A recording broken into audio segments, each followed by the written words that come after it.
খাও সুলতান। এত ছোট গরু বেচতে পারবেন? ব্যস্ত তো হইবই। আরো খাবি? বাজান, তুমি সুলতানের নিয়ে কই যাও? তোমার জন্যে ঈদের জামানতে শহরে যাই। সত্যি তো? আমার জন্য লাল জামা নিয়ে আইবা। আচ্ছা মা। জি না, গরু নাম রাখছে সুলতান। বাহ, গরুটা তো অনেক কিউট।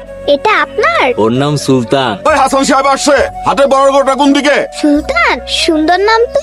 হাটের সবচেয়ে বড় গরুটা হাসান সাহেবের হওয়া চাই। ভাই ওইটাই বড় গরু। ও, তাহলে এটাই নেব। হ্যাঁ দেখো। হাই সুলতান। বাবা, এবার আমরা সুলতানকেই নিব।